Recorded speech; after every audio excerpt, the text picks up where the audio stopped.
അണ്ണാച്ചി. അണ്ണാച്ചിന്നോ? ആരാടാ എന്റെ അച്ഛൻ അണ്ണാച്ചിന്ന് വിളിച്ചേ?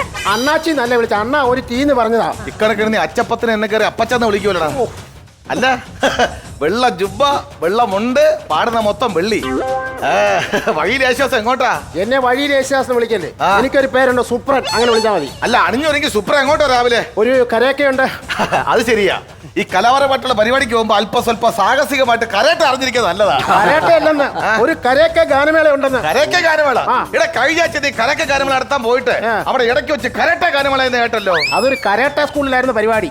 മറ്റേ പാട്ടില് കേളി വിപിനം നടനം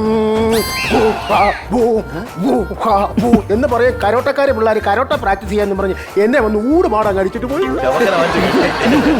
എക്സ്ക്യൂസ് മീ, ഒന്ന് തള്ളാവോ? പിന്നെന്നാ എന്നെ തള്ളാനല്ല, പിന്നെ കാറൊന്ന് തള്ളാനാണ്ട. കാറ് പൂന്തിപ്പോയി. കാറ് പൂന്തു? എങ്ങനെ കാറ് പൂന്തായിരിക്കും? കണ്ടോ, ഈ ബൈപ്പാസില് ഹൈവേ കൂടി പോയി കഴിഞ്ഞാൽ ഇവന്മാർക്ക് പെട്രോളിങ്ങിന് 80 രൂപ കൊടുക്കണം. അത് ലാഭിക്കാൻ വേണ്ടി ഇടവേ കൂടി കത്തിക്കൊണ്ട് വരും. റോഡ് ലാഭിക്കാൻ വേണ്ടി ഇതുവഴി കയറി വരുന്ന ഒരു കാറോ ഒരു ആട്ടോ പോലും പോകത്തില്ല. അതാണ്ട് വന്ന ചെളി പൂന്തി അവിടെ കിടക്കട്ടെ. ഇല്ല പ്ലീസ്, എനിക്ക് പെട്ടെന്ന് പോകണം. ഒരു എവിടെ പോകണമെന്ന് പറഞ്ഞാൽ ഇത് സ്ഥിരം പരിപാടിയാണ്. ഞങ്ങൾ മടുത്തു. എന്റെ പൊന്നു സഹോദരൻ, ഞങ്ങളെ കൊണ്ട് പറ്റത്തില്ല. പോ.